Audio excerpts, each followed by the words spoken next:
Musical Conversations on Plaza Midwood Community Radio is made possible by the Bluebird Beauty Bar.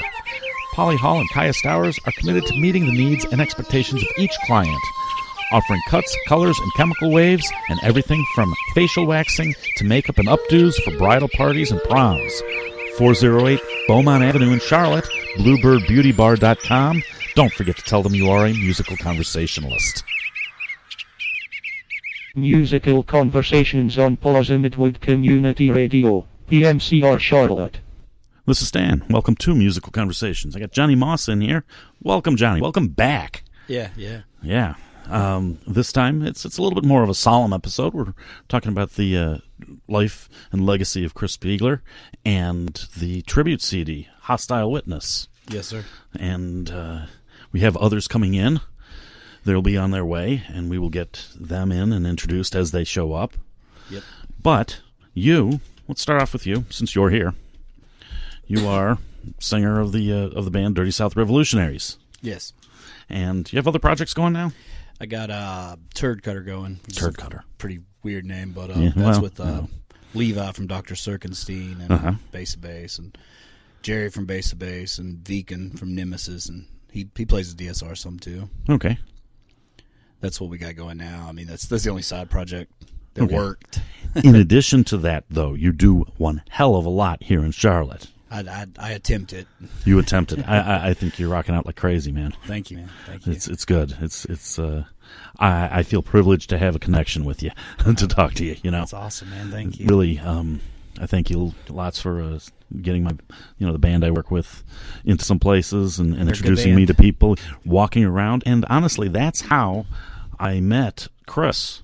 Was through you. You walked up and said, "You got to talk to this guy." Yeah. And he hands me Rogue Nation's sticker, and we start talking. And the sad thing is, on that, he said, "Well, he's got to go. He's got this procedure coming up thing." Yeah. That's and maybe after that, he was. I remember at the last show, he was saying that was about to go down, and then it turned out that, as far as I know, I think that was it was the Minority Party show, the reunion show. I think that might have been the last one. I could be wrong about that. So. Yeah. If I am, anyone feel free to correct me. So, yeah. But that's the last time I laid eyes on him. Wow. I told him good luck. I loved him, gave him a hug, and that was all she wrote. And I got the news a few days later. Wow. So, maybe even a day. I'm not real sure. Time seems to move fast when you're in that situation when you're doing runs. a lot anyway. Yeah. In this lifestyle, one day I'm here, one day I'm there. So. A week or two can fly by before you, but that was, as far as I know, it was a day or two later, and then that was the end. That was it. Wow. Yeah, it was tough. He was kind of a mentor to me, and I think he was to a lot of other people. Yeah. So yeah, all the way along. It is what it is, though, man. I mean, he did his thing and he did it right, and now we're all benefiting from it. So yeah. And local bands to get together and do a tribute CD to a man. A ton of bands. is amazing. Yeah. That's my other point. It's not just a few local bands. It is a ton of local bands. It is every local band almost. and also, it's a 2 CD set. Yeah, that was tough, and the layout and stuff, and a little more expensive. But we, with the help of Ron and a few others, we got that thing going pretty well. That's fantastic. Yeah. It is. Wes did the layout, and we had a bunch of people jump on and do all kinds of stuff. And it was really cool. We had Rob Boy. He did a lot of the technical aspects of it, as far as putting the songs together. And, of course, Liz, who put it was her idea, and she put the entire thing together. So that's great. Yeah, that's great. And Liz is? My wife. Yeah, got to mention. Well, she gets total credit, though. There was no influence. She came up to me with the idea. And I just happened to know enough people to make it a little easier. She did all the work. Wow, that's fantastic. She was not supposed to. I told her she should come tonight, and she's like, "I'm not a radio person. You just go handle it. You've been on. It's I kind of try and put you at ease. We sit back and we talk because that's all it is. It's just talking. Yeah. She pretty much just calls me the face of catastrophe, so I go handle all that end of it, and she handles all the real work. So yeah. Anyway, I know I've been the person who's been pushed out in front and shoved at people. Yeah. You go talk because you do that talking thing. Yeah. Yeah. Whatever. All right. Well, you play the hand I can't even talk today. Sorry, play the hand you're dealt. Yeah, So. I like to talk to people and I like to talk about music. Thus, Music Conversations is there you go. one of my favorite things to do. Anyway, well, welcome to the new studio location and all of that. I mean, it's here. It's good. We have more records than anyone ever had. And I just bought new ones from. I go to Repo Records or Repo Record as they're called now, because they're amazing. New joint in town, yeah. Well, an old joint in town that's returned. Yeah, that's right. The thing. Specific, yeah. They are good guys there. I've been wanting to go by and check it out. I hadn't got a chance to. Right out Commonwealth. Yeah. And another cool place is Lunchbox. They actually picked up Hostile Witness and carried it. Mm-hmm. They're giving the money directly to Chris's mother. Oh, wow. So that's Self-Aware Records actually picked it up and did the online distribution of that album, too. So that's very good. Give those two a mention while we're mentioning their competitor. Right. Not really their competitor. I think they're all kind of friends, but you know what I'm saying. Oh, yeah. Yeah. Lunchbox does have a little bit more of a target demographic. I mean, they are a little bit more punk. They're a little bit more newer music, and that's why I have an appreciation for them. But if I want my records that I'm looking for to fill in the collection and things, I go to Repro. I was very happy that they came back. This is Stan. It's Musical Conversations, and Johnny Moss is in. We will get to Hostile Witness deep a little later. I have a song here that you brought to me last time you were in that I have no idea what it is because it says track 2. And it's my expert emailing skills there. Could be anything. Oh, wonderful. Well, let's hear it. I have no idea, like I said, what it is, but let's go to that and see who's in and who's not and what's going on. Works for me. What is this?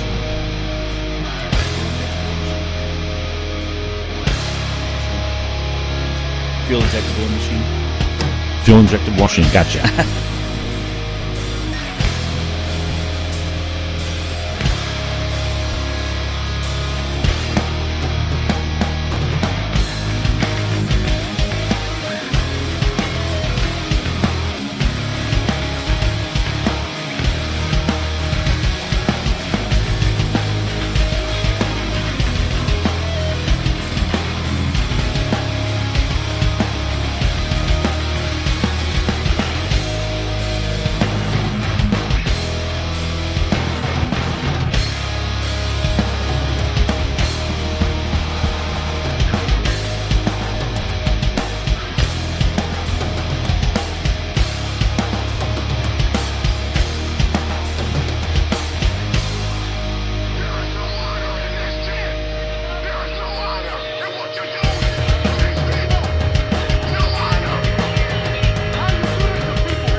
hear it ending and just wanted to hear how it faded out and ended. Finally. Fades out.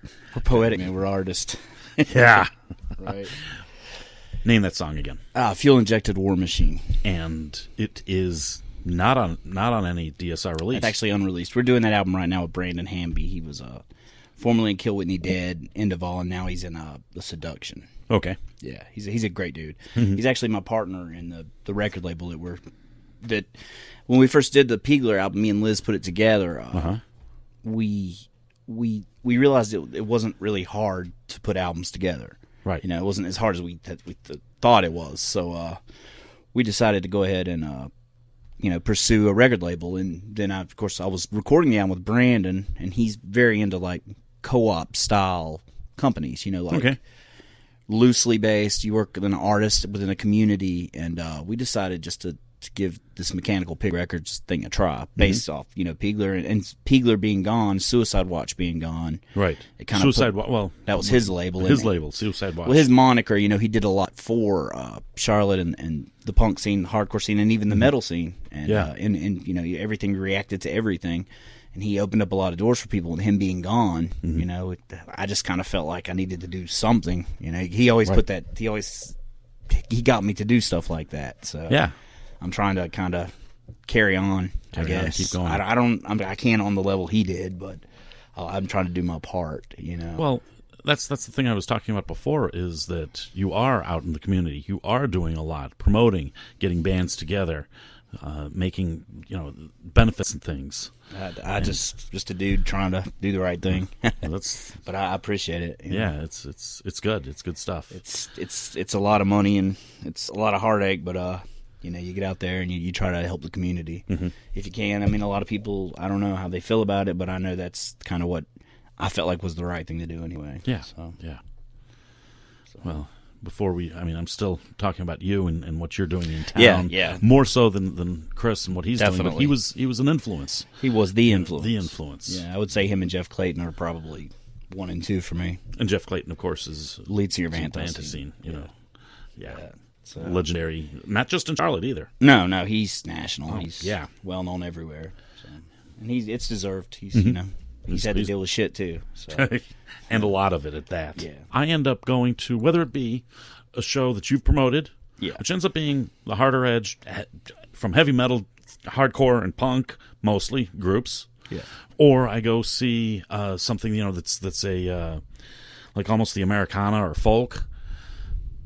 But I know this person and I know that person. No matter what it is, it's. Yeah, we actually we're about to do a folk show here soon. We're doing Dead Cat and Smelly Felly. I can't think of the name, but it's the Rue, and we did just do Sinners and Saints. Okay, and that was pretty good. So they're a great band. Yeah. So I hope I said their name right. Sinners and Saints. Sinners. I think it's Sinners and Saints. Yeah. I do the concert calendar for Plaza Midwood Community Radio. Okay. So I read these band names. As a matter of fact, that's how I just stood outside talking to, and I don't remember his name. Johnny Dick, Cemetery Thieves. Of Cemetery Thieves. You're holding the sticker up. I'm holding the sticker up. Yeah, I'm talking to him. He handed me this. I think they're actually on the Hostile Witness CD, They are too. also. Yeah. They're a great band. Yeah, they've been around forever too. Right, and they split up and then came back. Yeah, I think he was with he was doing some work with Biggie Stardust and some other people. Yeah. So and I think he went back to doing the Cemetery Thieves. So and they recently lost a drummer, but I'm pretty sure they're still going to keep things going, get a new drummer, and power through it. So drummers seem to be the one piece in bands, at least in this town, that switches around. Well, traditionally, look at the Spinal Tap made fun of that. The drummer, he just exploded on stage, or it was a bizarre gardening. That's actually that's a funny inside joke, because our drummer is he's Armenian, and we call him the Suicide Bomber. So that's actually hilarious to me. Yeah, he's not our drummer; he's our fill-in drummer. But actually, Adam's our full-time drummer. But Viken, we call him the Suicide Bomber. That's hilarious that you said that. That is. Well, there's a lot about that movie, the rockumentary, as it were. This is Spinal Tap. That was, it came out in 1984, and of course made fun of everything that happened before that. And everything since. Seriously. Pretty much nailed it. They nailed it perfectly. I love it. I was thinking that we were in the studio recording, and me and Adam were trying to do the octaves, and I I stopped. It was like a Spinal Tap moment. Yep. So yeah, they nailed it. That's exactly what it's like to be in a band. Just, I mean, maybe a little exaggerated, but maybe not. Anyway, but we digress. Well, this is Stan. It's Musical Conversations. I do this every Tuesday night. I have somebody in and we talk music. I have some regulars that come in. It's good. It's growing. That's good. It's I good like to it. Hear. It's good. Very and fun. DIY. I enjoy working with you. It's you fantastic. Got a cool thing going here. It gets rebroadcast on Plaza Midwood Community Radio every Saturday afternoon from 2. Well, it's a 2-hour show for them, and so what that means is hour-long conversations, which are not hour-long, hours. The conversations that are hours that go on for hours end up getting edited down. And sometimes, actually more often than not, it ends up being a 2-part or a 3-part. I think I did 1 4-part episode. That's a lot of talk. We're making Dynasty episodes that's up in fun. here. Oh, come on. But once you get talking about music, it's fun. It keeps going. Yeah, it does. And there we go. The hardest part of the whole thing for me is trying to figure out where to break the darn things up. Yeah, it'd be one constant conversation. Yeah. I can totally feel that. And sometimes, sometimes a conversation will hit a song, and then we'll just talk about it. More often than not, I try and play the song live, but in the editing version, or the editing, I end up adding in that song. Just Nice. because it works. It helps. It's Gives you a break. interesting. Gives me a break sometimes. Anyway, so let's go back to DSR. DSR has... This will be your 3rd release, then? Yeah. We have 2 EPs and the original LP we came out with. Yeah. You got Queen City Underground, and then Poor and Dangerous.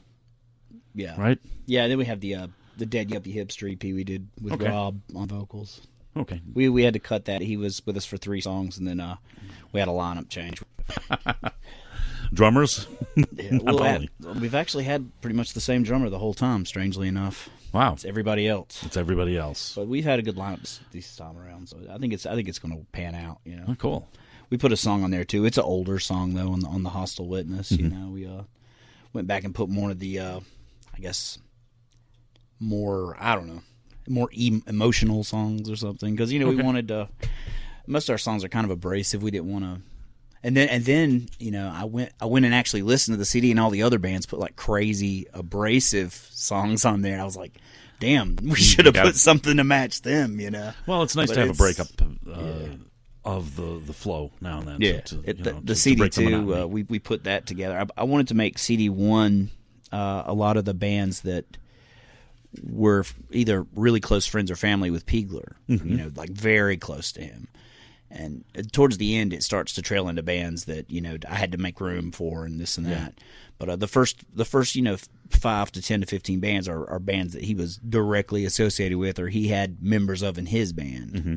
And then CD2, I just put all the Hammerheads on there, Flat Tires, Us, the Beatdowns, and 25 Minutes to Go, Southside Punks. I put all the boys on CD2, Mm-hmm. That's your regular night at the Milestone or Tremont there, or Rue. That's any of the headlining guys or opening guys you're going to see at any of those clubs at that given point.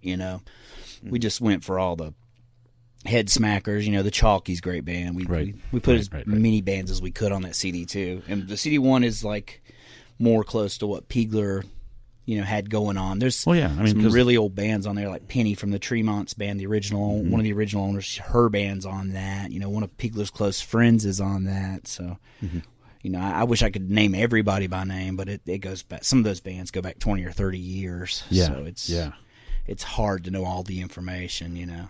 Well, I first listen, and sometimes you're in the mood, really in the mood for punk, and other times it's not quite yet.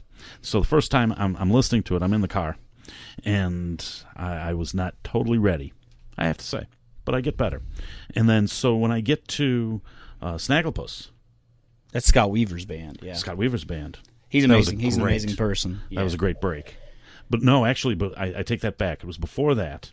It was Ryan McGinnis. Yeah, that he played with Chris in one of Chris's bands. Yeah, he was in My So-Called Band. Yeah, I believe. Yeah.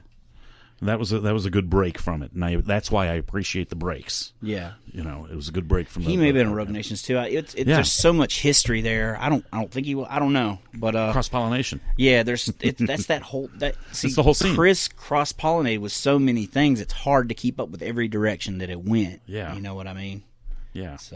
So I drink a lot and my memory is shit. So you have that. Is that also why Liz was so involved in? Yeah, that's a lot of the reason Liz was involved in this. That's why I was like, maybe you should go because I'm not the. I was watching all those bands I could, but I was getting sloshed around quite a bit. It's good times. It's good. It's all good. Anyway, so let's start diving into this thing. Oh, definitely. Here we go. It's called Hostile Witness, and according to liner notes, it's because that's the name that Chris was going to name his next project. Yeah, Hostile Witness. A lot of people didn't understand what, because Chris was anything but hostile. He was a genuine, very nice human being, but his next project that he was working on, I think he was don't quote me on this, but I think he was working on it with Keith, was going to be called Hostile Witness.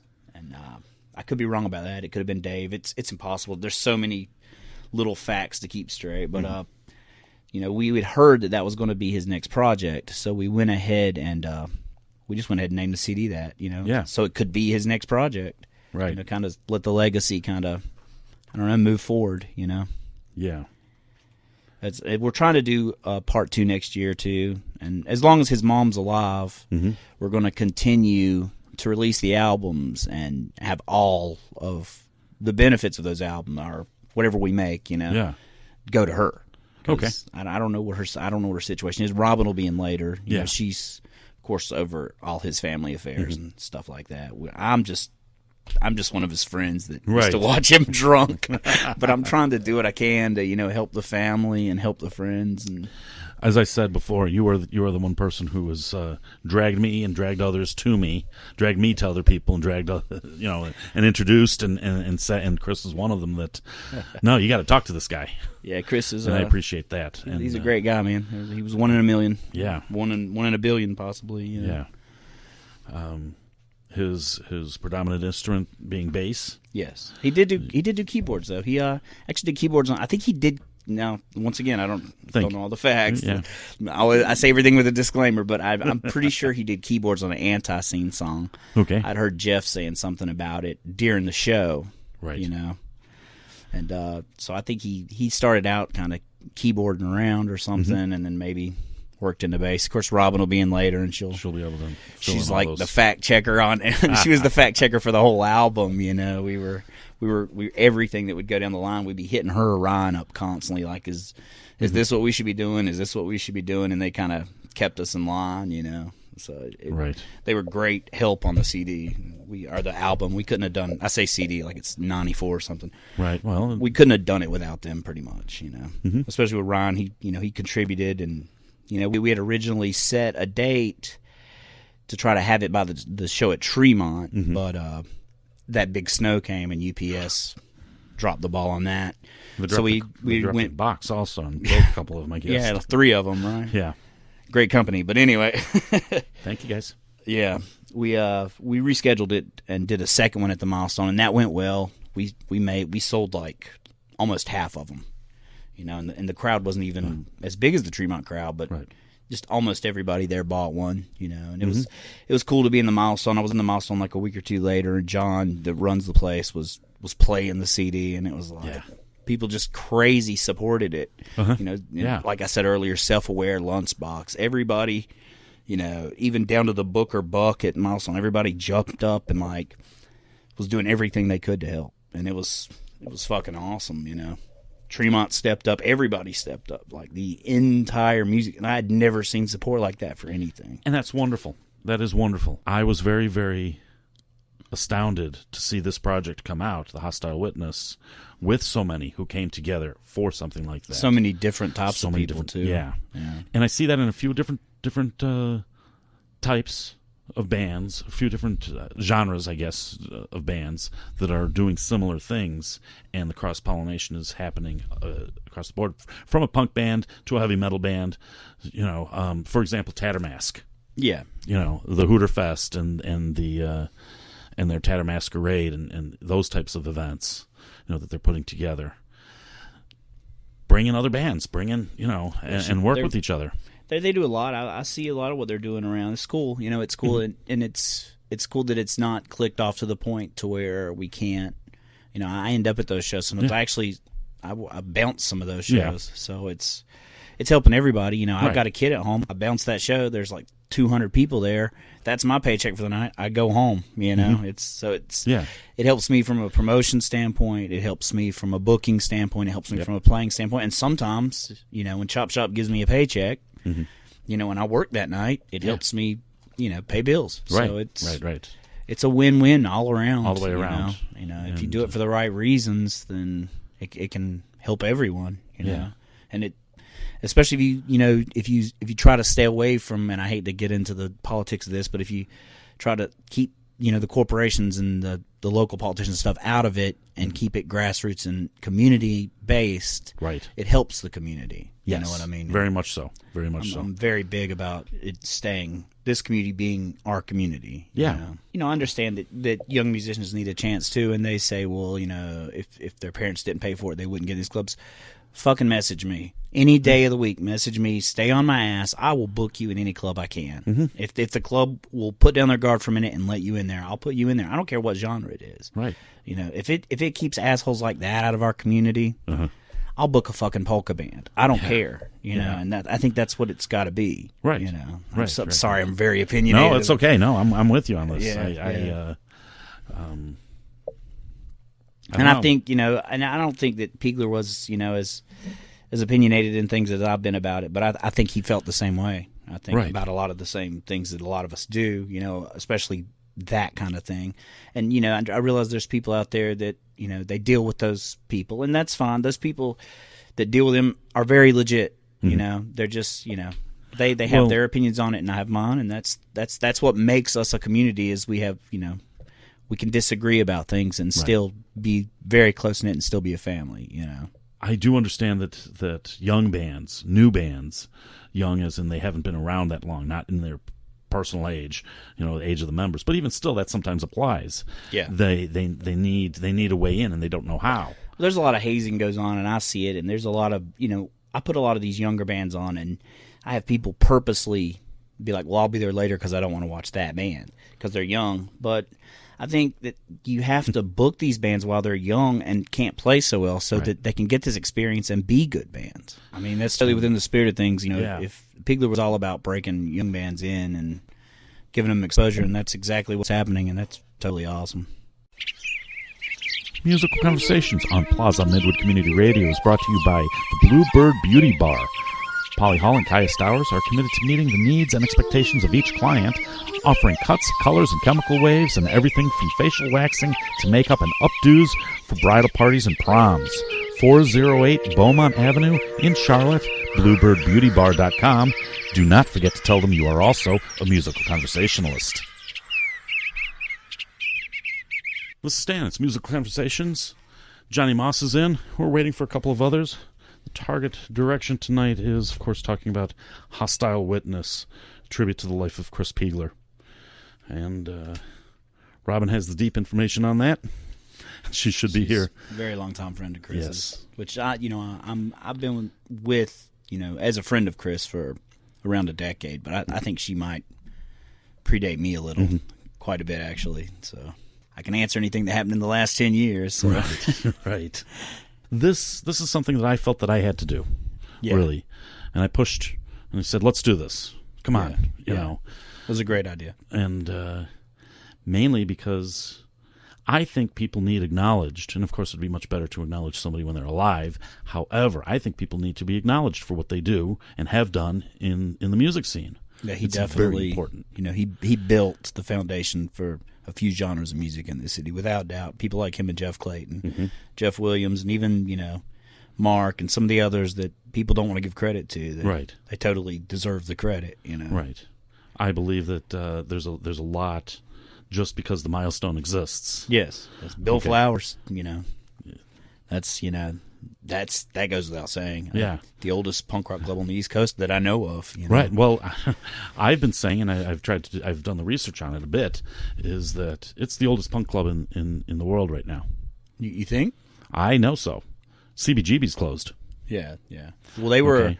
They actually, I think they predate CB's opening by 10 years too. I could be wrong on that. But was it a punk club then? Yeah, and that's the thing. I mean, it was in a gray area. I think. Yeah. I think punk rock is a philosophy. Okay.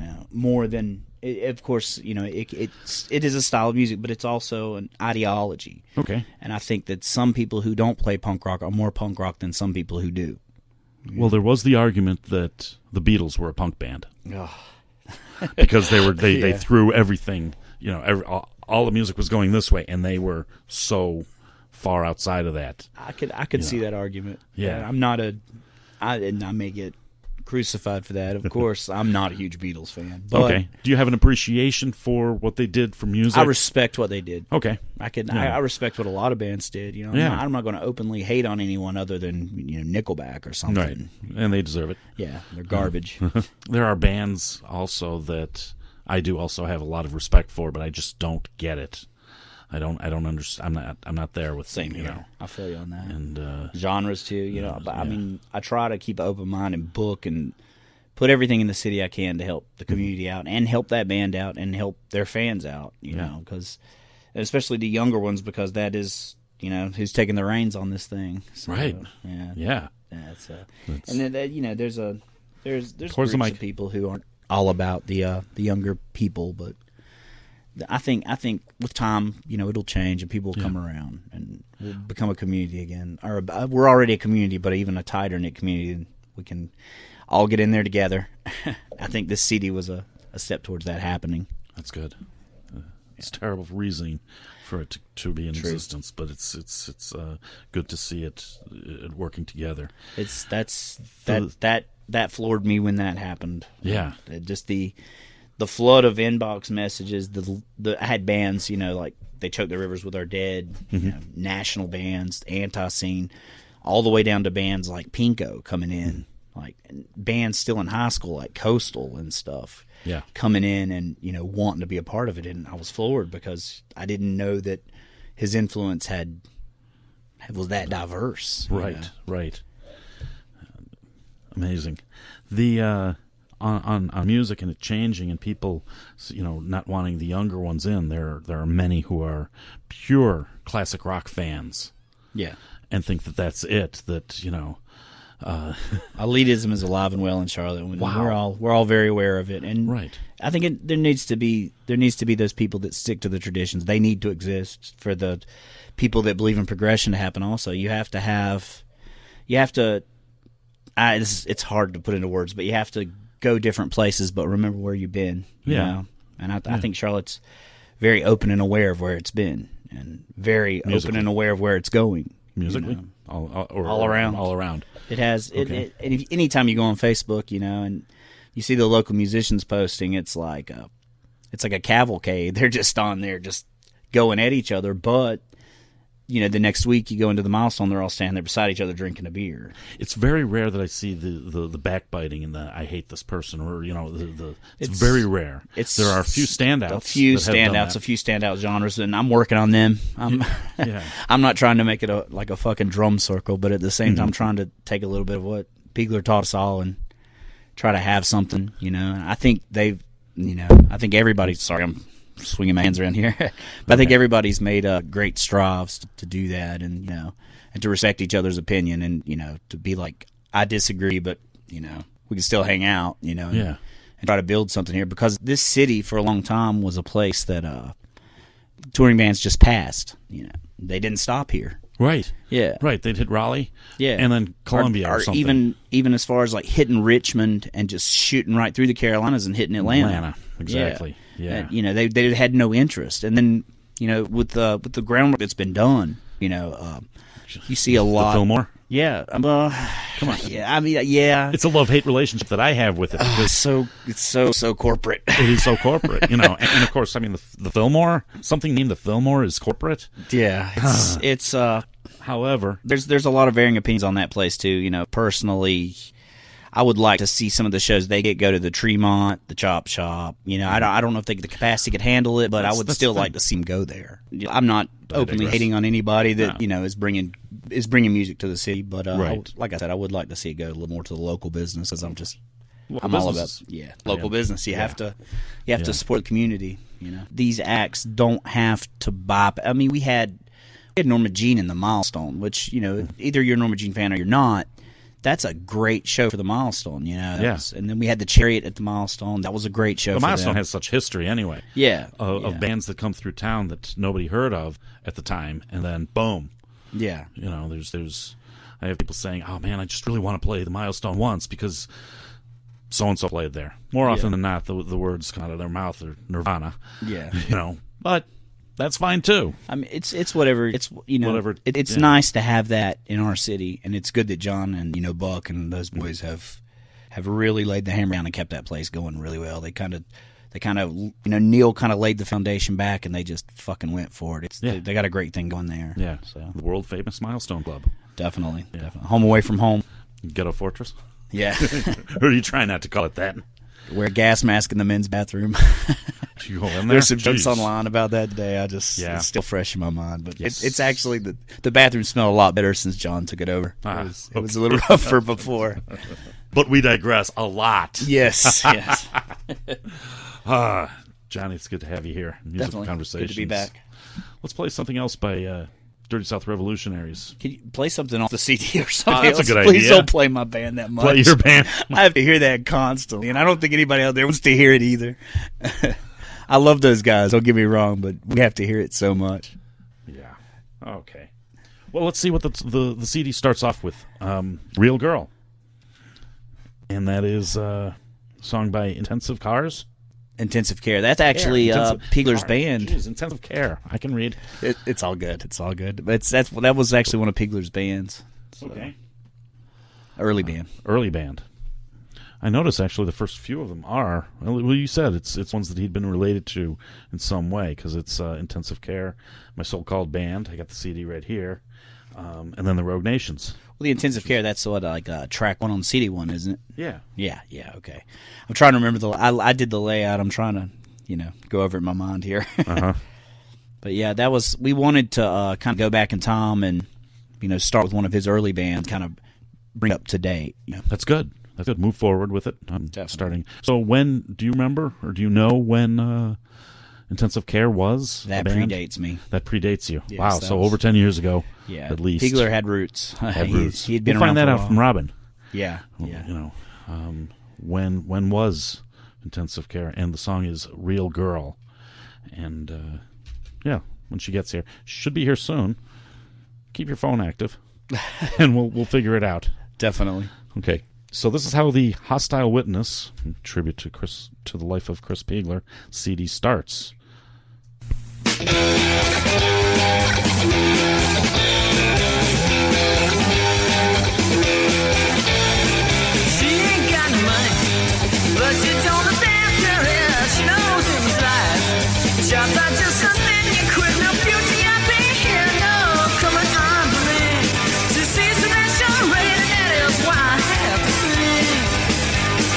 She's a real girl, like you don't remember.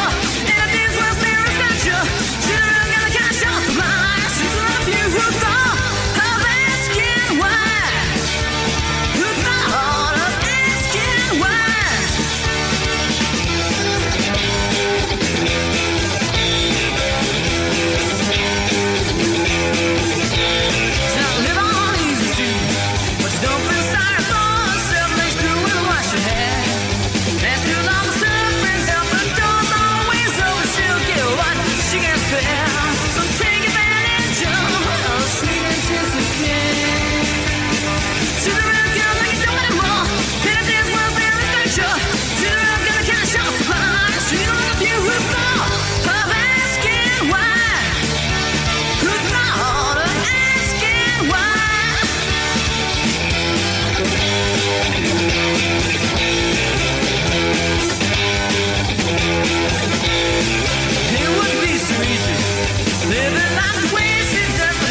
on that, you can hear the tape hiss. It is that old, by good stuff.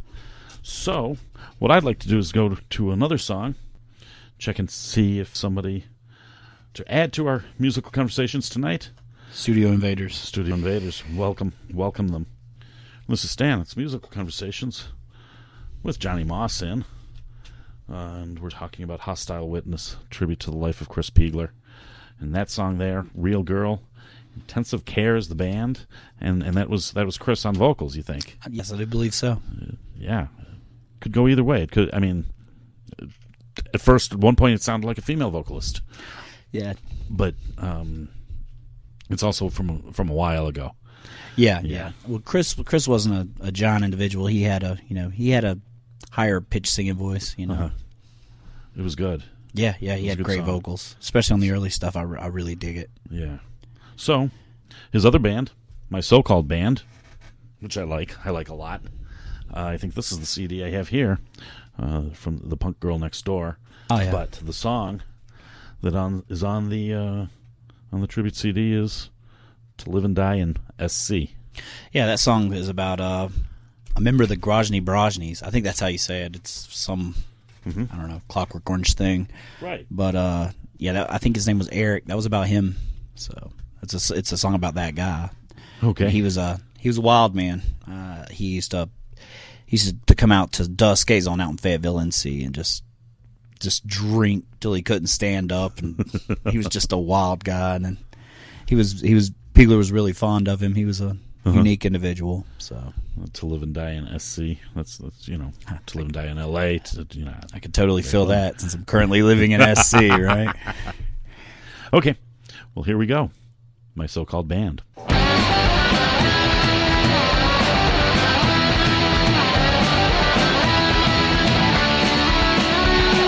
Smarter than a house drive, a critic channel burn out, and all the spirits of crash. That drugs, it's getting easy after that. Okay, I made it. If I forgot where I was at. Live the study, daily reminder. Live the study, self-struck timer. Live the study, alcohol and violence. Live and die. South Carolina.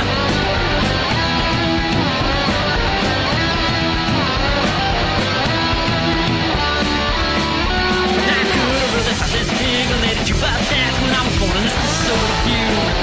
I view went to high school and went much better deeper to my soul, and it was only search. Live the study, daily reminder. Live the study, self-struck timer. Live the study, alcohol and violence. Live and die. Trouble keeping a job, that's no synergy. Government says it's not a disability.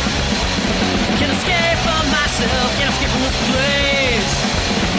I know there's a better life, or only get a taste. You spit it back and in my face. Not enough European, but to me I can't afford a one I can't calculate. Where my meals are out of the shit, now I got one of my most authentic shoes.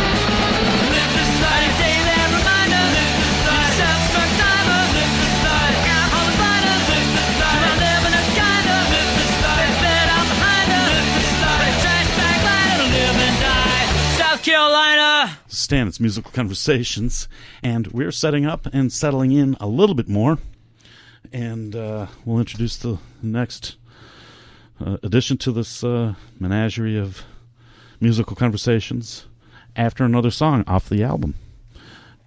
Pat Robertson Death Clock is, well, another band of Chris's, the Rogue Nations. Yes. And so let's go to that song meanwhile, and have me plug in microphones and get going. There we go. Okay, sounds good.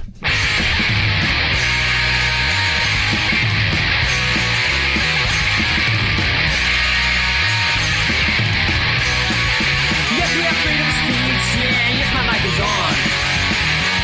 But it will never be as loud as Pat Robertson. The 700 Club is broadcasting worldwide. When my ugly and ready to say a foreign leadership die. Pat Robertson Death Clock. Was a Southern star.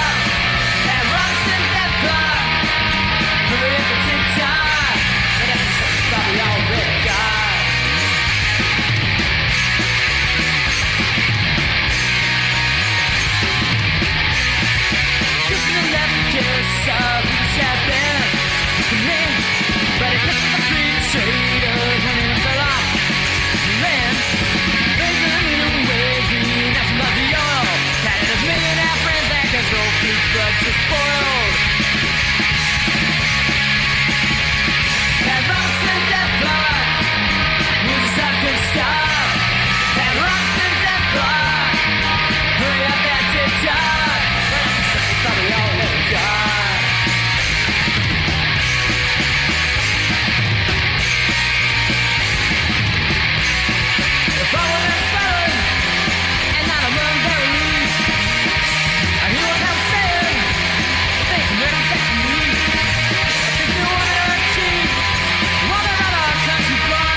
This is Stan. It's Musical Conversations, trying to keep up with things. And Maureen needs a copy of this. She's in Gonzales, Louisiana. So let's go cover that aspect of things for a moment. How can people get this CD? It is actually available through Self-Aware Records. It's online. Selfaware.com or selfawarerecords.com or something? Yeah, they're on Facebook. It's not hard to find. It's Self-Aware Records. Okay. And, you can order physical copies online from there. Okay. I'm sure it's like selfawarerecords.com. Digital copies? No. I mean, we're going to do digital, but we're trying to get rid of all the physical copies. Okay. And slowly work into digital because we have to make sure the cash goes to the right place. Yeah. And once you do digital, then people will just want to pick and choose the songs. And no, that's not the idea. You want the CD. You want the entire thing. I think we're going to do like a thing where you pay one fee and then you just get the lump sum. Yeah. You could filter out the ones you don't want from that end, Okay. for your own end. Yeah, very good. Well, as I said, this is Stan. It's Musical Conversations. Johnny Moss is in here. Let's test this microphone. Hey, how's it going?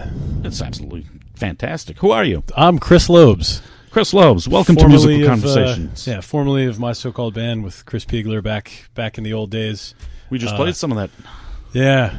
Yeah, I just saw you had Punk Girl over there, too. Yeah. I played drums on that album. Excellent. So you're the drummer. Yeah. Okay. My So-Called Band was the name of the band. Punk Girl Next Door is the album. And the song we played was To Live and Die in SC. South Carolina, yeah. Actually, that album was on Always Something There to Destroy Me, which was the second album that I recorded with him. Okay. Drums, so... Wow. Yeah, good stuff. That was about the guy from the Grozny Broznies, right? It was. Okay. Yeah. Eric was his name. Eric, yeah. He was crazy. I was telling him about that. Crazy guy. Eric? Yeah, he was, are we telling stories? Because I'll Sure, tell some stories here right now. Sure, Definitely. sure. One time... now. One time... at band camp. No, at band camp. Performing at Tremont Music Hall. We were playing a show. My So-Called Band was playing, and the Grozny Broznies were playing with us. Grozny Broznies. Yes, and it was the last name of the drummer and the guitar player. One of them was Grozny and the other one was Brozny. That's funny. And so Eric leaves, Mr. Grozny, and we're at the Milestone or at the Tremont, and everybody's playing music. There was a whole bunch of bands played that night. He leaves, comes back with a couple of people from the street, if you will. Just like bums, homeless people. Yeah. One of them happens to be this woman who has a missing eye. Wow. And doesn't have like a fake eye or anything like that. It's just has a hole. it's just like pink there. It's just like an open gate. And just wants to look at everybody, which was really bizarre. I mean, it was really bizarre. So, I think it was a band called Grounded that was playing.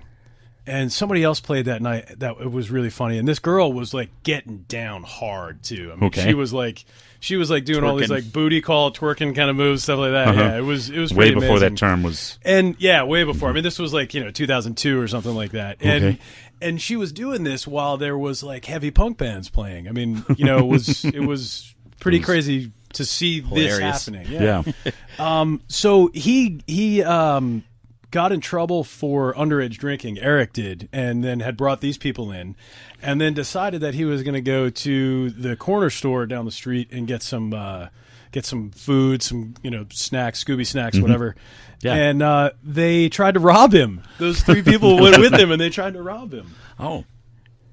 Okay. And it was just a totally bizarre story. I mean, like, that is very bizarre. We had, he came back and he was like, dude, they just tried to rob me. We were like, well, what did you expect was going to happen when you were hanging out with homeless people that were, trying to twerk it while, heavy band? I don't know. It was just That's very bizarre. That's a very bizarre thing.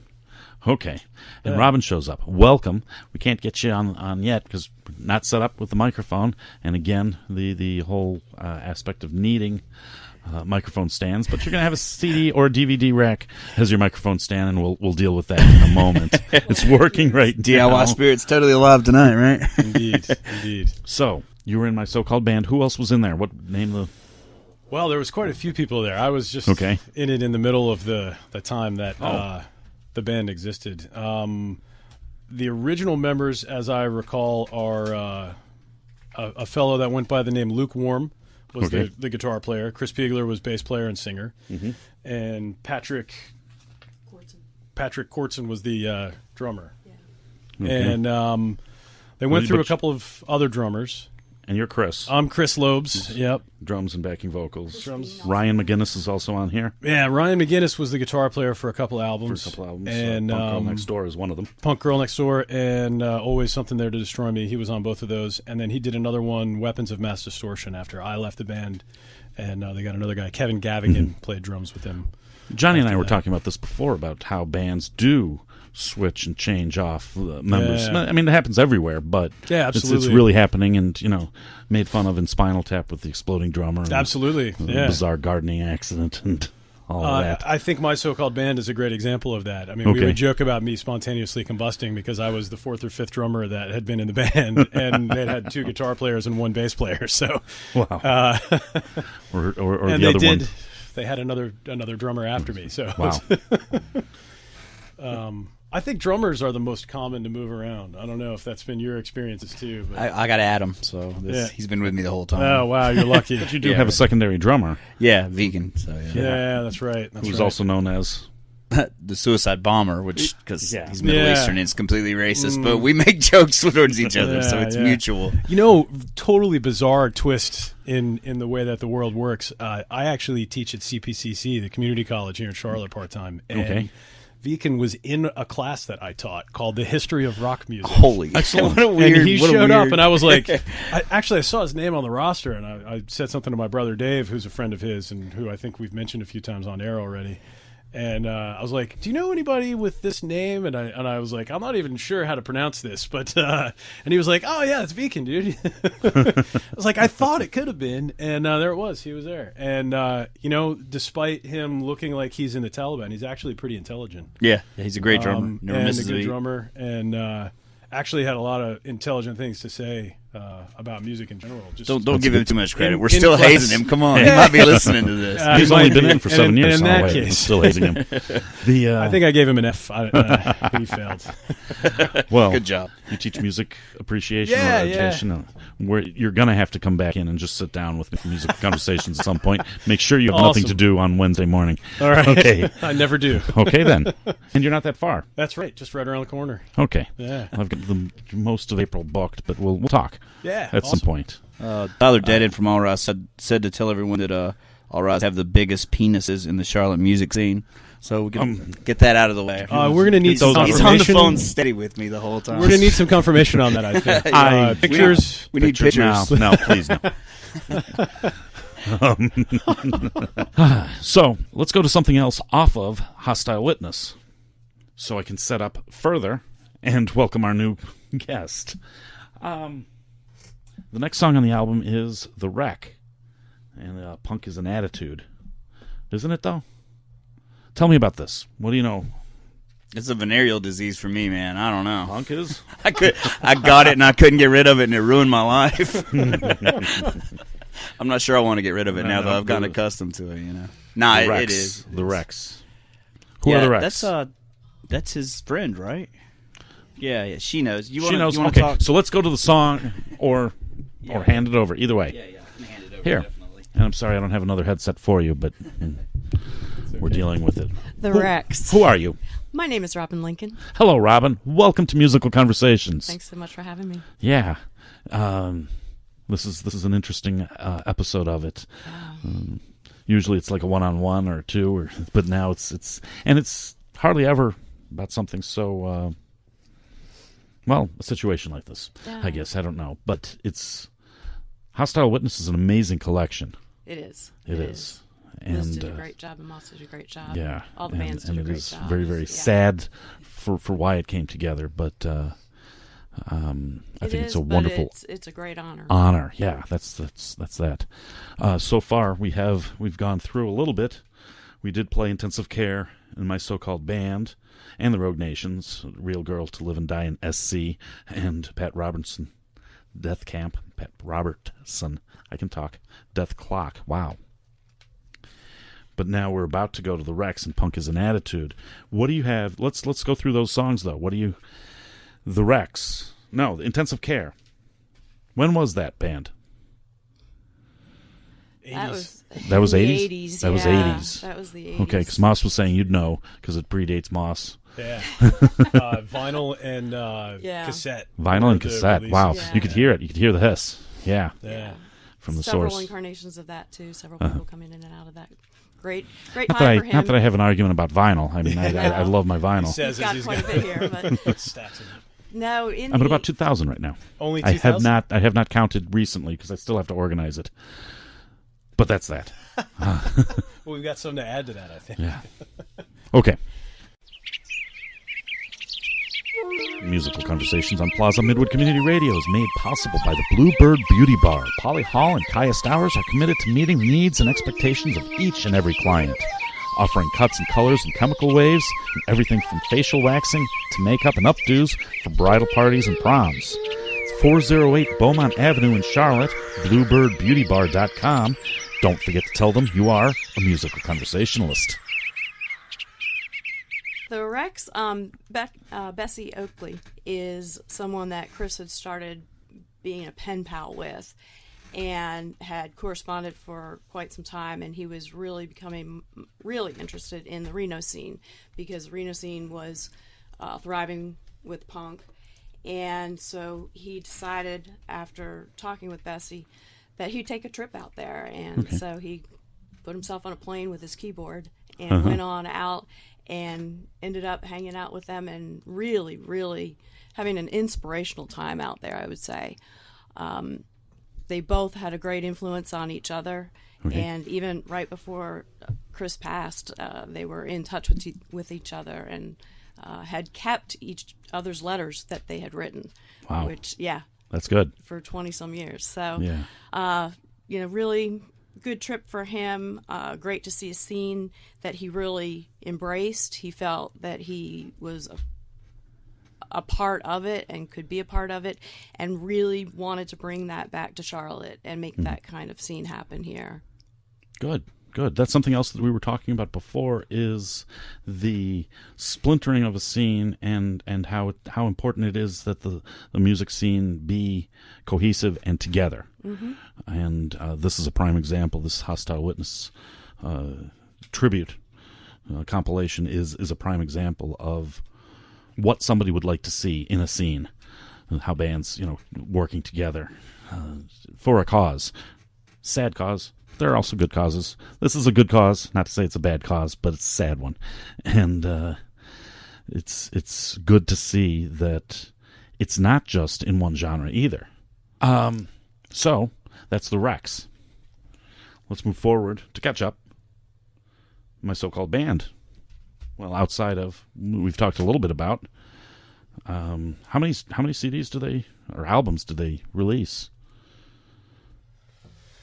There's President Lust. There was President Lust, the original Punk Girl Next Untitled. Door. Yeah.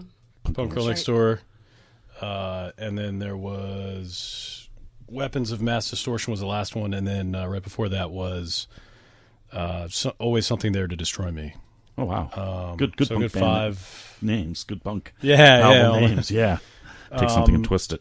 I think another thing too to bring up to go along with that, we were on a couple of compilations, and one of the things that Chris did was start that record label, Suicide Watch Records. And the idea wasn't ever to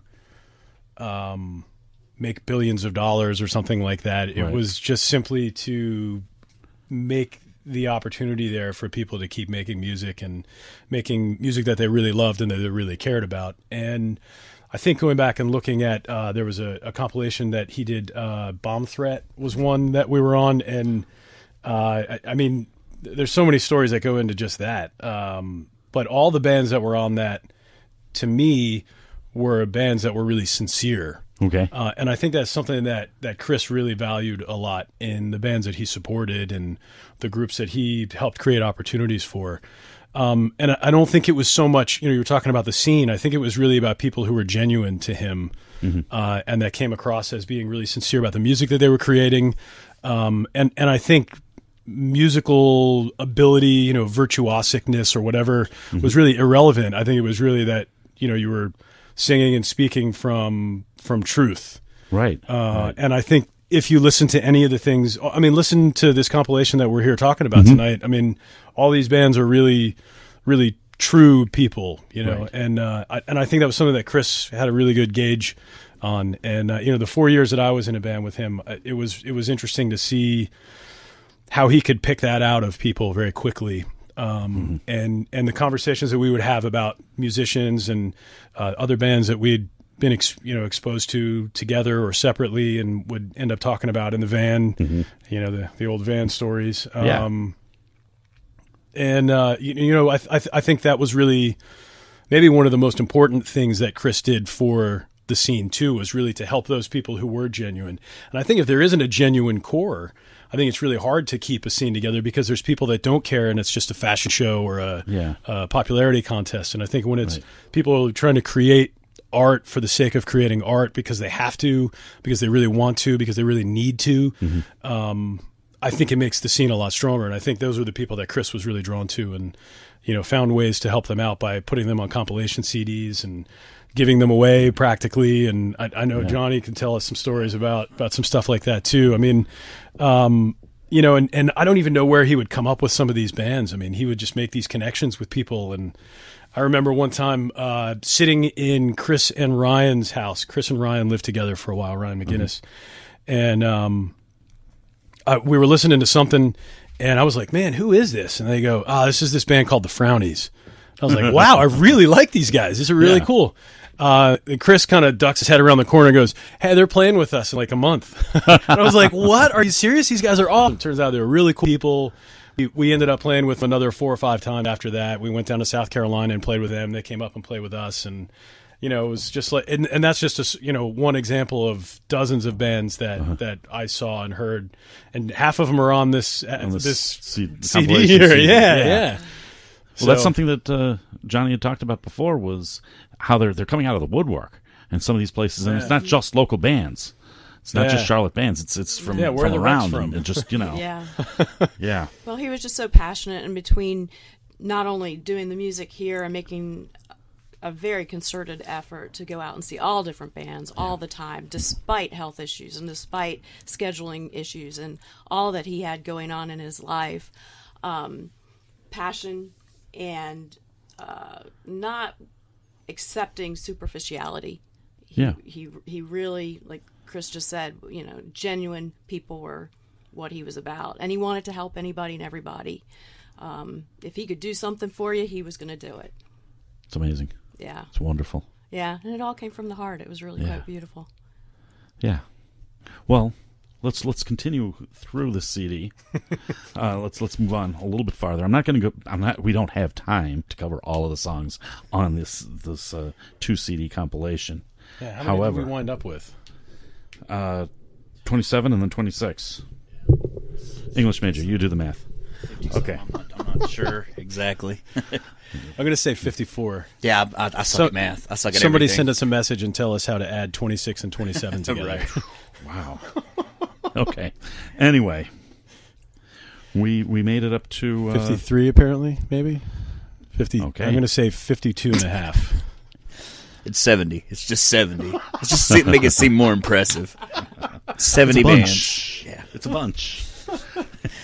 Anyway, you should buy it. Go to Lunchbox Records. I can't talk. Go to Lunchbox Records today and purchase it.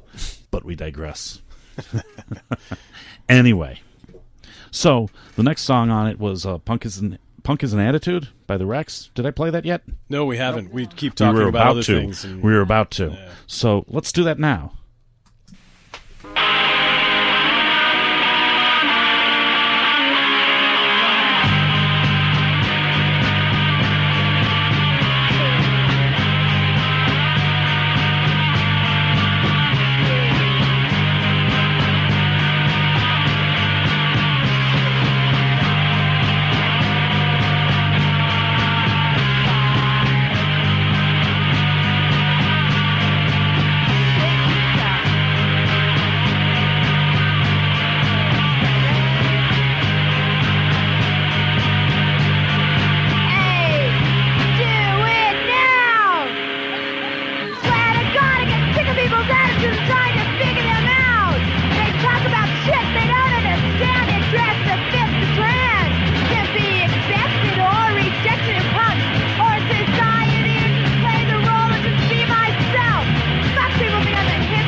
love these punk songs. You know?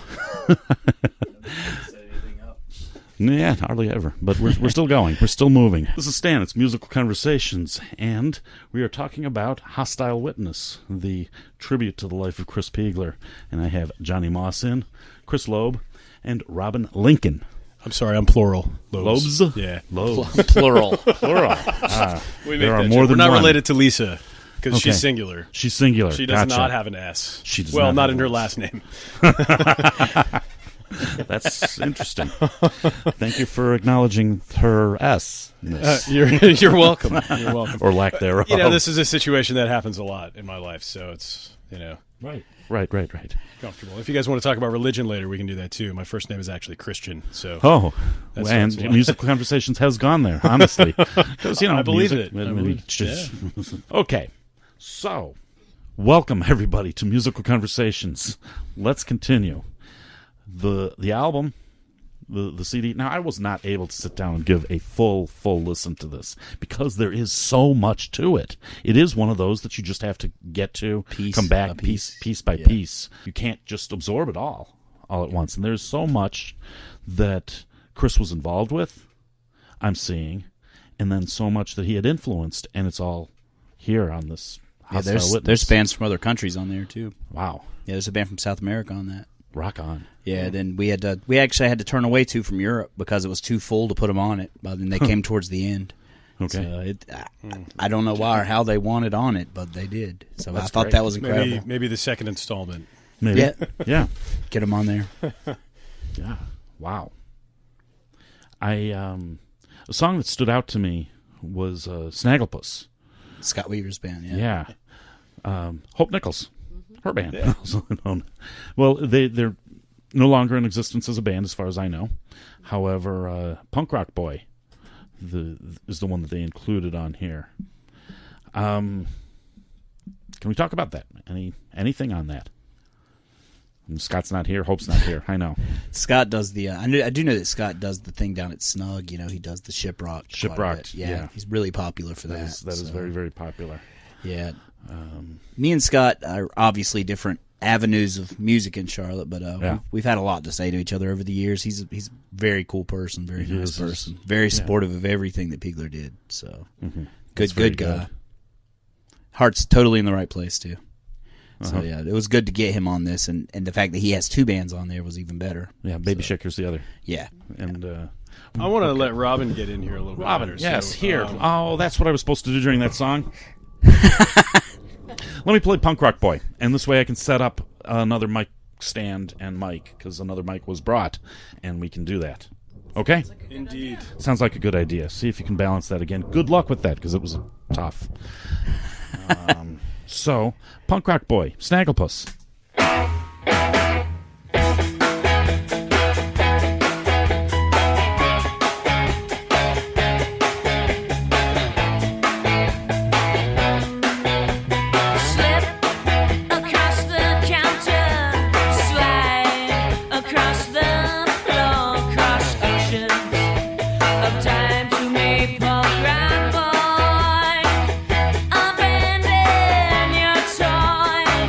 Yeah!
Welcome to Musical Conversations.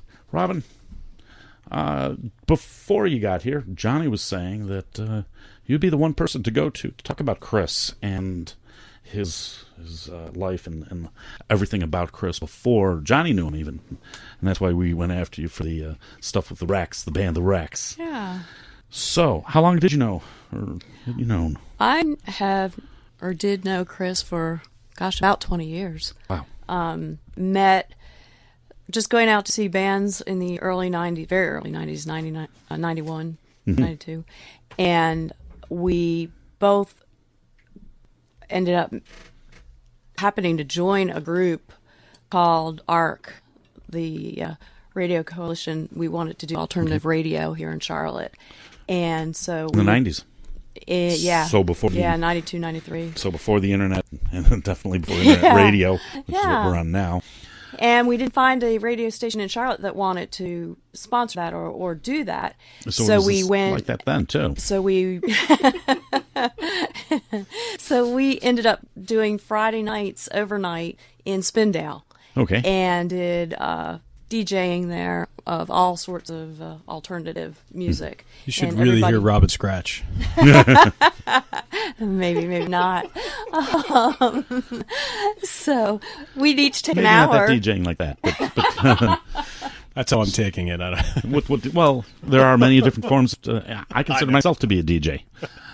I play music. I'm a DJ too. Okay, I don't do anything. But as Moss, far I think of you as more like an MC. MC, yeah. MC Moss. MC Moss. Yeah. Exactly. I'm gonna start a rap career. Yeah, I'm I gonna thought go up that's there what with you've been cowboy working boots, rap about meth. You know, it's Yeah. I'm gonna sell a million. That's what everybody's talking about now. So anyway, back to Chris. Oh, and where was I? DJ Lincoln. DJ Lincoln. So we would drive out to Spindale on Friday nights once a month and do an overnight show. Where's Spindale from here? It is northwest of here. Northwest of here. Okay. Yeah, about an hour. Wow. And do an overnight show, and each person would take an hour or so and do whatever they wanted to do during that time. Okay. And so Chris and I became friends then, and then ended up just kind of hanging out and going to see shows, and we'd bump into each other at shows, and just became really, really good friends. Okay. Then once that happened, I was hanging out with him and my so-called band a lot, and I did a bunch of photography with him. Did a lot of the photo album covers and photo shoots for publications and various things. And throughout the whole time, just got to know Chris better and better and better. Chris was born in Florida. He was born down in Florida and then moved up to North Carolina and grew up here in his grandmother's house and lived with his mom and his grandmother. So he was really, really influenced by women, and that had a big effect on him throughout his life, I think. He watched out for women. He watched out for people. He was truly a nonconformist, and in many ways throughout his life as a child and through junior high and high school, which we all know can be kind of brutal at times. People let him know he was a nonconformist, but he stuck to his guns. And I think one of the most impressive things is that when going back and reading some of the interviews that he did, even as a 20 to 25-year-old, by that point in his life, he had already written about 2,000 songs. Wow. He had been out. He had a sense of who he was and what kind of morals or whatever you want to call it, just standards. Perspective on life. Where he wasn't going to put up with, like I said earlier, superficiality. He wanted to be true and wanted to be accepted and wanted to accept all people and do all sorts of things. And I think he stuck to that. Many people that learn that early in their days, what is really important in life, and then actually live it out and stick to it. So one of the great things about him, we were just very, very close. I talked to Chris every week, and didn't see him every week. So for that long, just even when I would travel or whatever, we'd always call and talk. So I always knew what was going on with him. I'd say we had a very intimate relationship, although not romantic in any sense, but we would help each other out. There were times when I had things going on, and he was always there for me. Yeah. And in the There's same an way, intimacy that does exist between friends. Yeah. And people that work together. It was great. You know, It was really great. And when he was having health issues, he knew that I could get a doctor's appointments with him. You know, when we were talking about him going through possibly kidney transplant and all of that, there was pretty much no question that he'd stay at my house to recover and things like that. So we knew each other on that kind of level, and every week we talk. So quite frankly, Friday nights can be kind of weird for me still. Yeah. In that Friday nights were our nights to talk. He'd talk to me whether he was out at a show or whether, you know, we were hanging out together watching videos, or just both of us at home, and it was amazing. I think the other thing that really strikes me about Chris is that because I knew so much about what kind of person he was and what was going on with him health-wise for so many years. He was born with health and kidney problems, so this is not something that suddenly came on later on in life. This is something he dealt with his entire life. And so what always amazed me is that no matter how bad he felt, he would make the energy to go out and see people and do things. And towards the end, I got a sense that things were not good.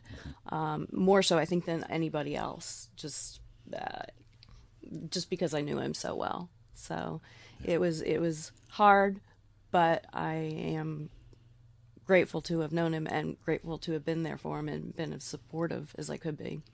So, great man. Yeah. We have to answer the question that some people who don't know Chris or don't live in town and tune in may ask, and that is, well, what did happen to Chris?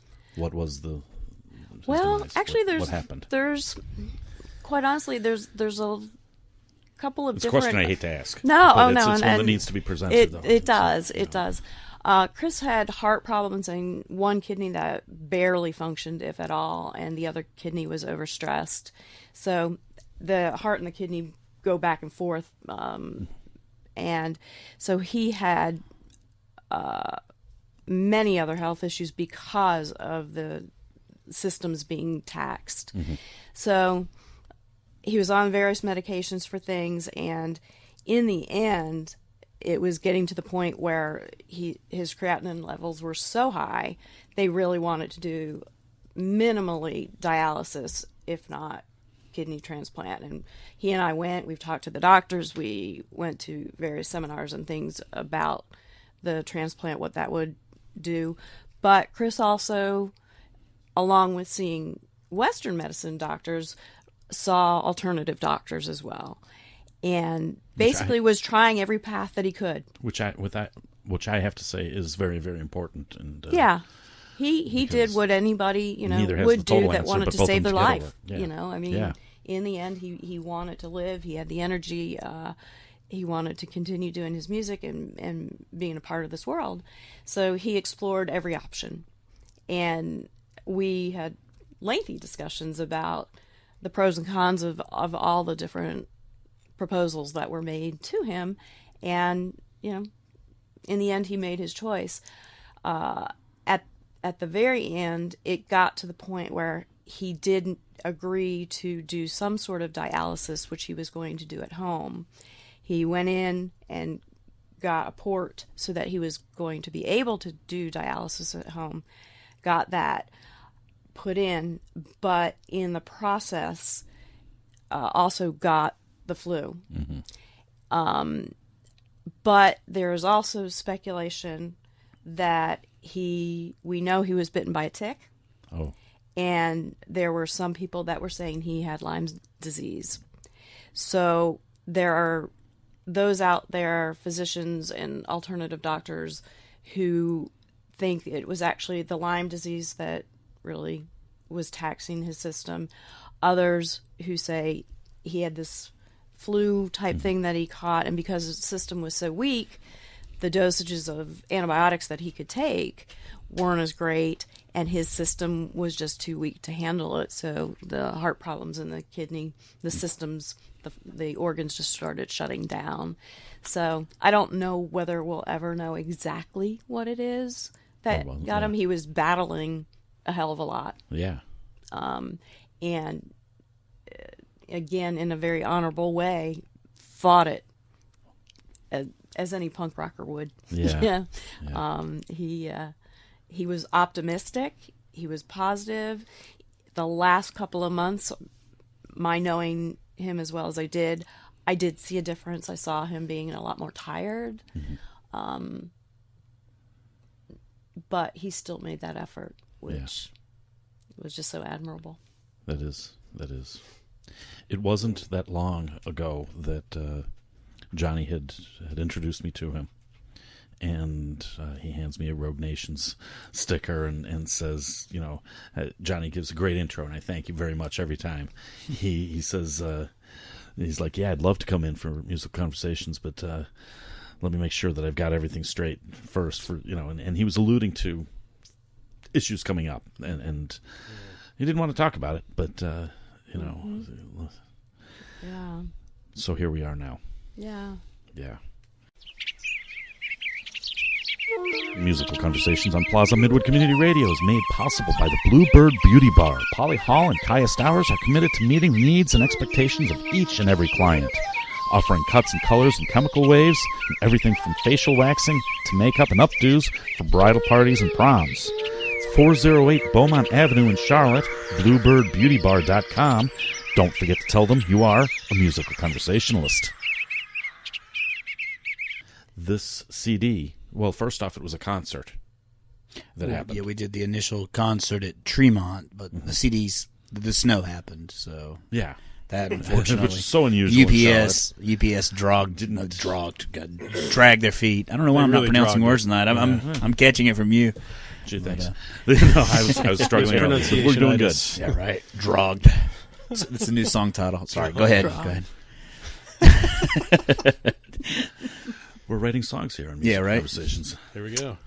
The show was at Tremont, and it was supposed to also be the CD release party, but we had snow and we had weather, and it was so unusual for weather of that nature. Wait 5 minutes. Wait 5 minutes. Yeah. The show ended up being 2 nights. It was a Friday and a Saturday night. Yeah, that's right. I forgot about that. It was pretty crazy that there were still some people that came out on the Friday night, which was when the worst weather was. It seemed like Saturday things were kind of cleared up. I think there's something I feel like I need to talk about a little bit on that night. There was who played that night? The Friday night. The Chalkies played that night. The Chalkies played. I'm totally drawing a blank on anything else. Aloha Broha played. Yeah. Okay. Who actually, one of my brothers is in that band, and both of them were at one point in that band. And then actually Dave, who was the main drummer for Aloha Broha, was actually the drummer in Rogue Nations before. And he actually, my brother, who we were hoping was going to be here tonight, played... drums for Chris on his last show with the Rogue Nations, and the last concert that Chris attended was a reunion show that Dave's band Minority Party, who was featured on the CD as well, they played a reunion show around Christmas, right after Christmas. I think it was between Christmas and New Year's, and that was the last show that Chris had actually attended. Wow. So it's kind of weird, I think, that that happened, and Dave obviously was close to him too, so it was a strange connection that we both had with Chris. Anyway, so Minority Report. Or Minority Party. Report is a different band. Yeah, it's like a movie or something. It's a movie. Yeah, I think it starred somebody. I don't know. It's funny that he said that though, because the band and the movie came out sort of close together, and that was a joke back then. And my dad still to this day says it. Oh, really? Wrong. Yeah, he's like, when is Minority Report going to play another show? Dad, that band's been broken up for years. So, and it's not Minority Report. But anyway, Minority Party. Though, the song that's on here is "Hot Lunch to Go." Yeah. That's a great title. And, my brother Dave had some serious health issues. And, that band, Minority Party, was a band that Chris actually helped out quite a bit, too. Okay. So that song is actually about some of my brother Dave's health issues and some of going into surgery and getting ripped open and having your organs shuffled around and then hoping that you come out on the other side okay. Right, with things still in the same order. Well, or, at least in a functioning order. Yeah. So, wow. So we could go to that in a second. Yeah, we could. That would be awesome. Dave always talks about it. When I was in when I was in my so-called band, I don't even know how I wound up in that band. I mean, it was totally a fluke, freak accident, destiny or something. I don't know. I mean, I shouldn't ever have been in that band. I wasn't cool enough. I never was good enough of a drummer. Oh, I mean, come on, man. Give yourself whatever. a little it credit. was Jesus.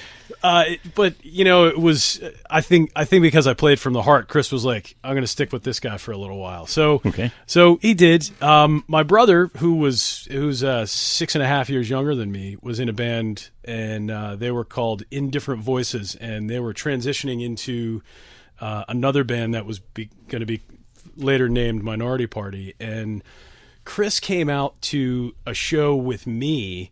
It was like it was at somebody's house. It was like in their backyard, somewhere outside of Huntersville, Davidson area. Came and saw that band play and was like, I think we need to try to get them a show somewhere with us. So Dave's first show with a real band, at like a real venue, was actually through Chris Peigler. Wow. And then we started to split shows together. Where we would, Minority Party would open for us, or we would open for them, or whatever, and we had them doing shows all the time with us. And it was a really, really cool thing to see that happening, and not.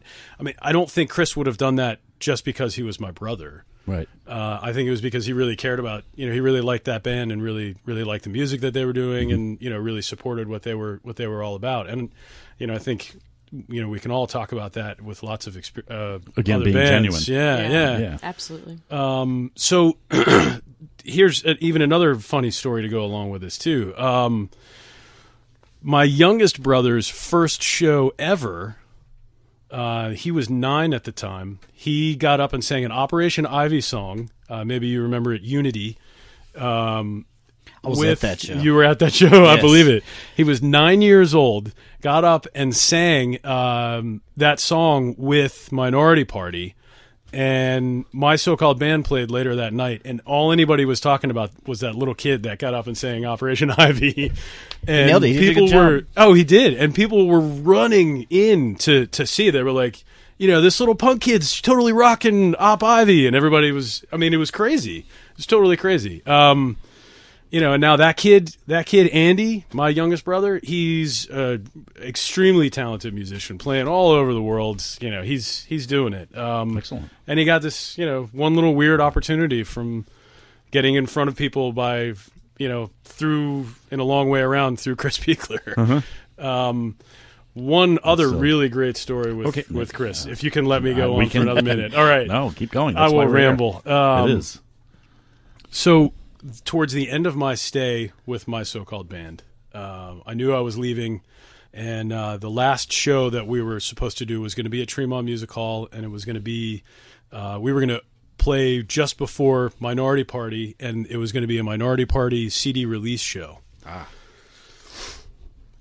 Some of you aren't going to believe this that are listening, but this is, I swear to God, a true story.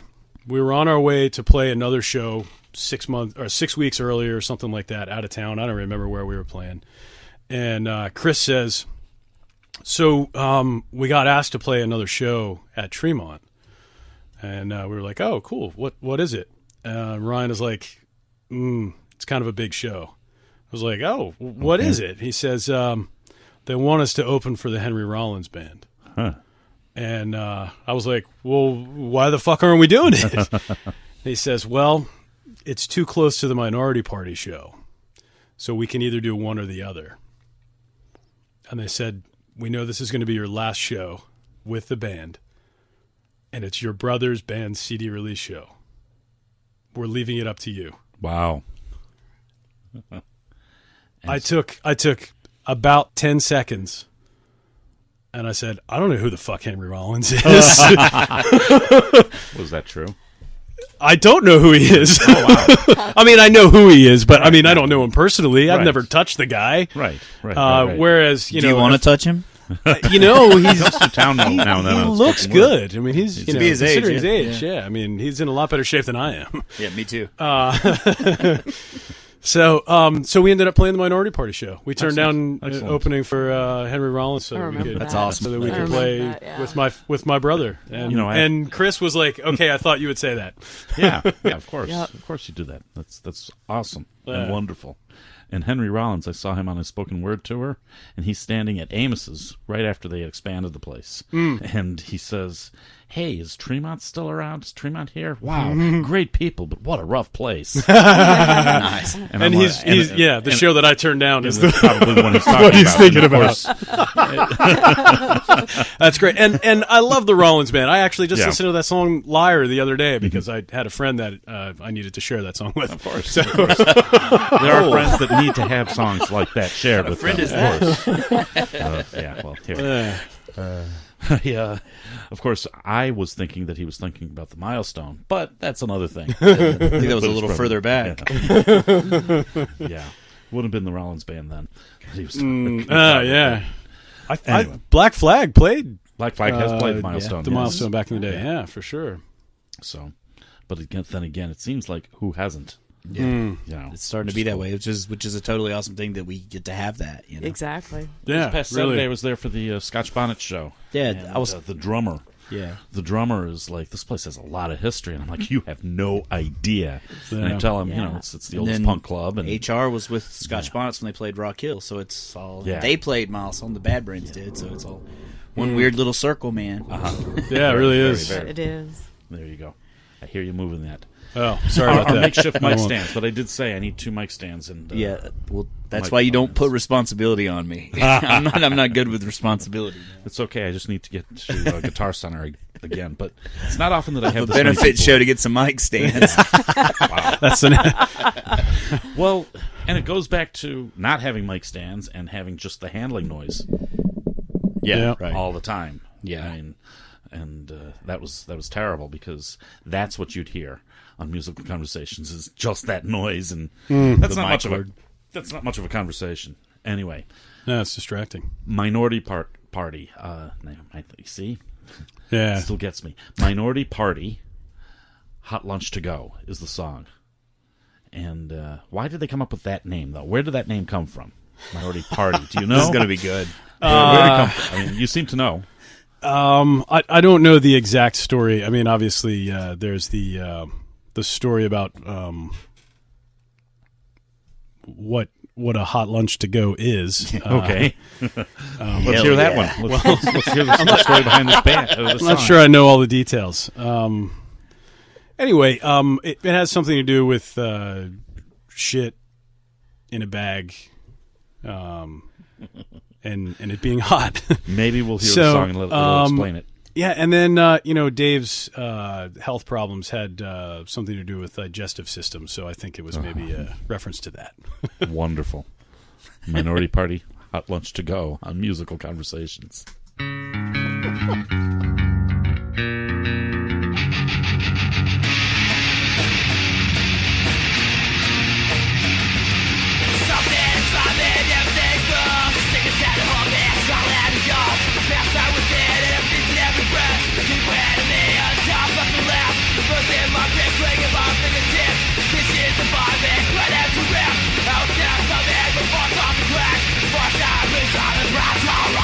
Fuck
Minority Party.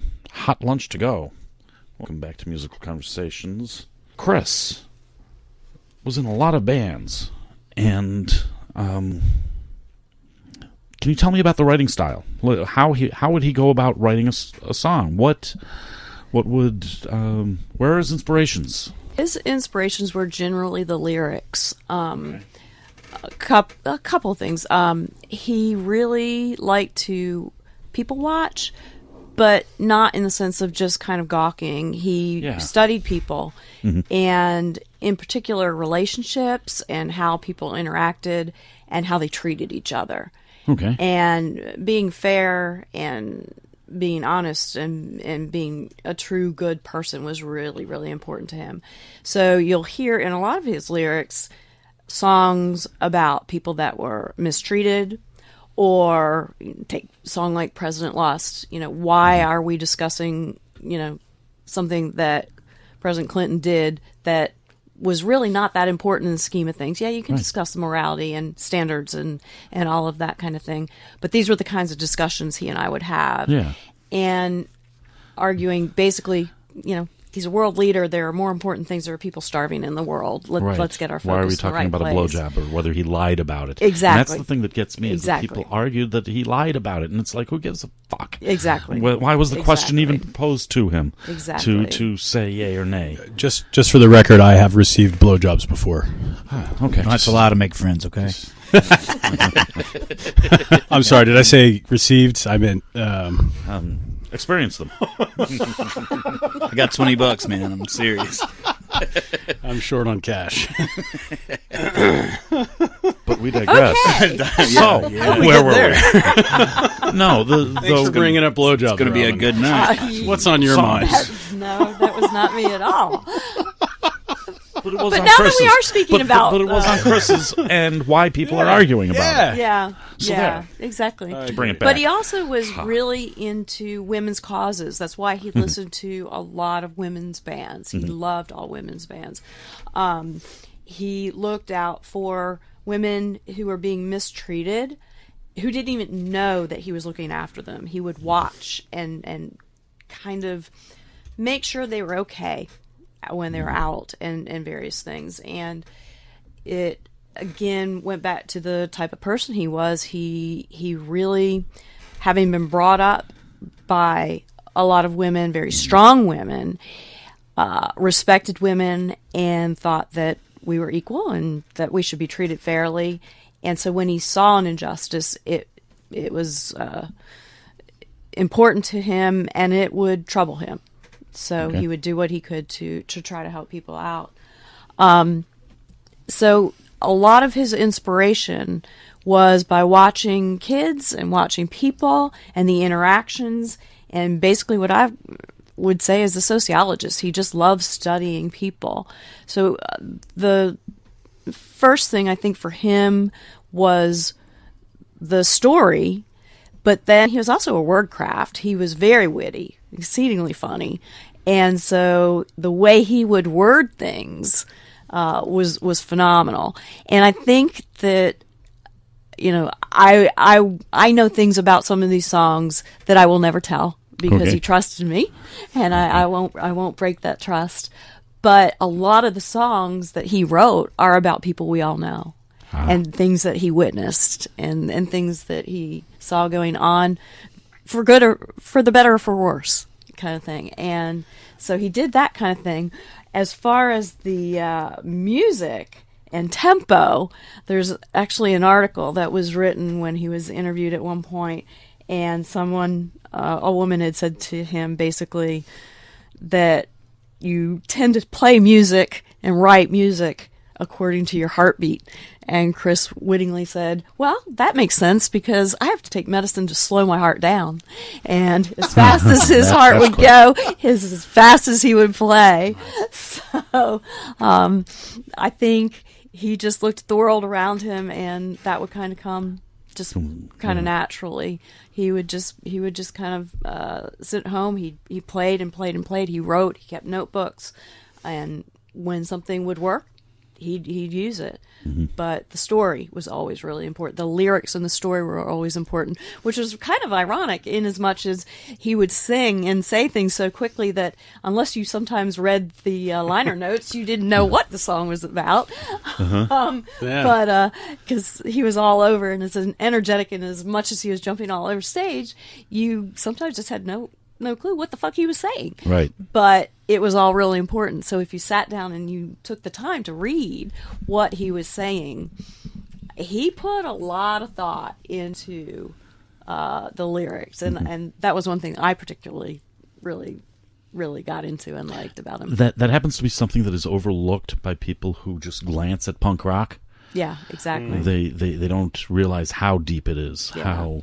And he covered a lot of topics. I mean, he would talk about political issues. He would talk about social issues. He would talk about personal issues. He would talk about specific people. He would actually even try to send messages to people.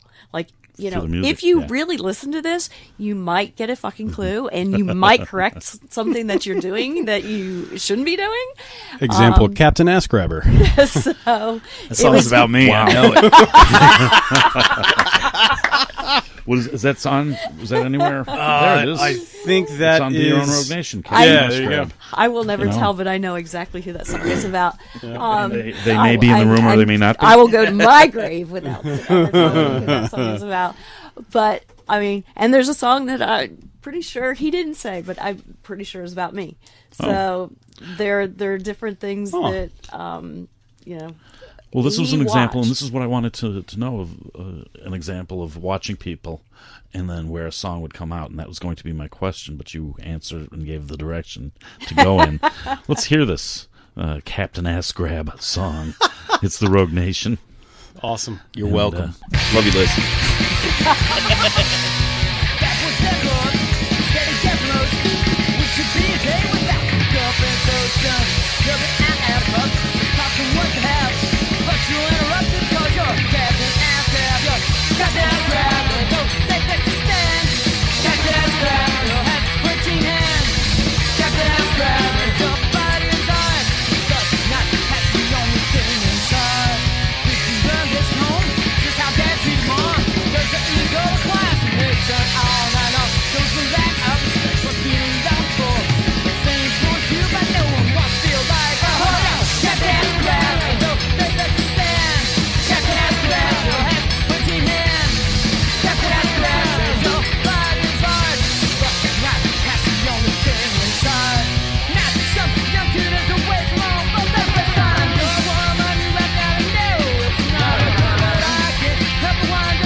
This is Stan. It's Musical Conversations. Captain Ass Grab. But you're not telling us who that's about. But you do know. I do know. You do know. I do know.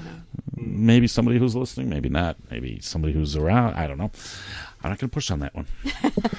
You can push all you want. Maybe I'm not saying. Nope. We'll take that as a threat. Yeah. and it's not like songs have ever been used to tell people things in the history of making music. I think every song I've ever written is a coded message to somebody.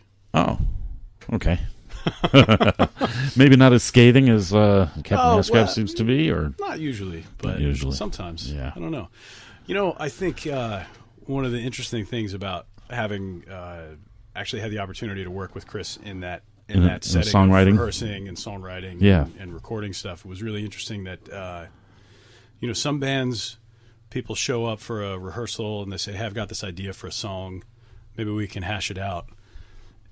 Chris would show up and be like, "I've got this song," and it would be done. Wow. It was ready. It was there.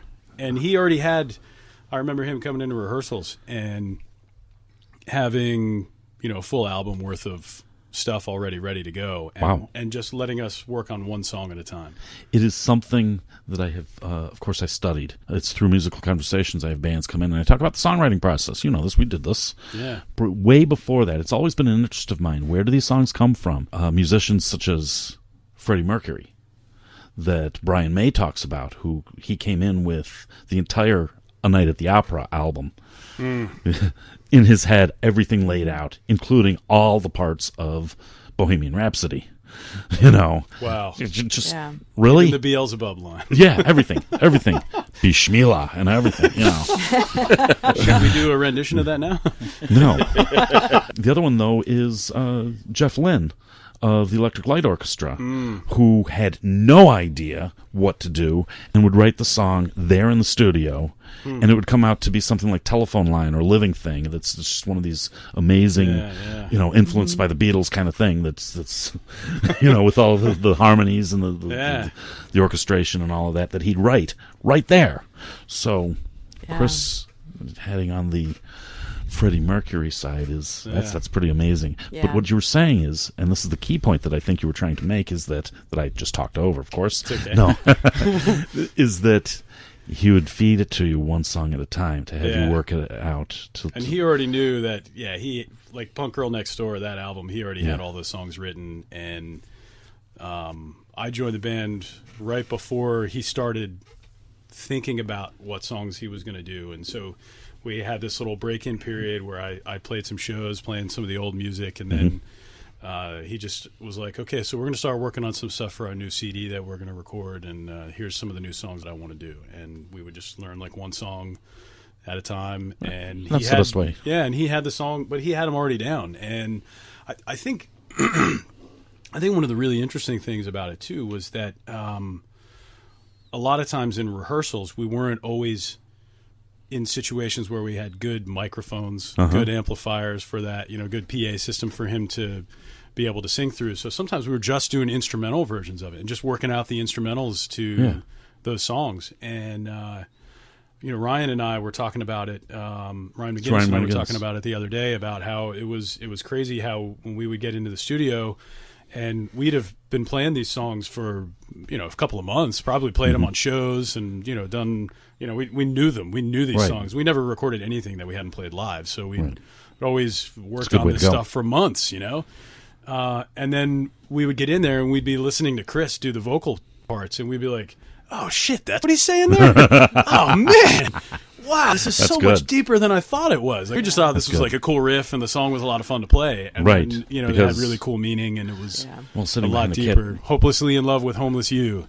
Sitting behind a kit, playing the instruments, whatever it may be. It's kind of difficult to pay attention to what the singer's doing. Yeah. But then when you get outside of that environment and you're able to pay attention, that's kind of cool. Yeah, it is. Yeah. It is. We would have these really crazy experiences where Ryan and I would have like these revelations of what these songs actually mean and what they're really about. Yeah.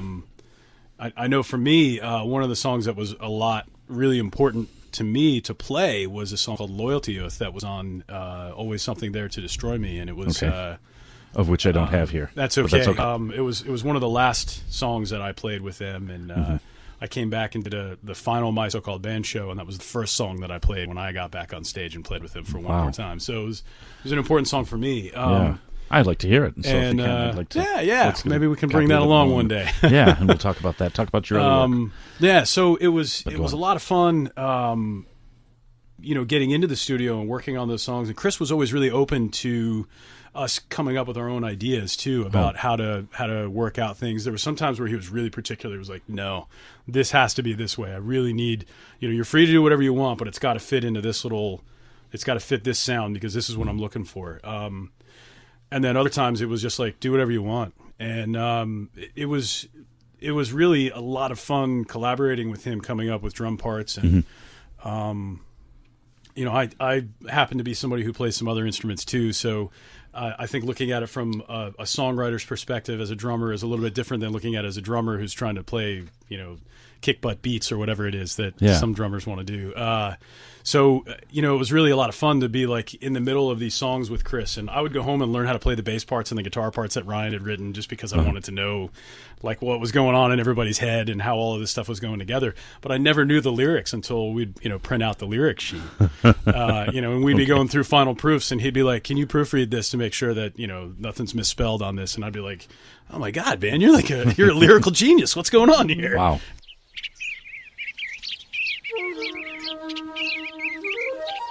Musical Conversations on Plaza Midwood Community Radio is made possible by the Bluebird Beauty Bar. Polly Hall and Kaya Stowers are committed to meeting the needs and expectations of each client, offering cuts and colors and chemical waves, and everything from facial waxing to makeup and updos for bridal parties and proms. 408 Beaumont Avenue in Charlotte, bluebirdbeautybar.com. Don't forget to tell them you are a musical conversationalist.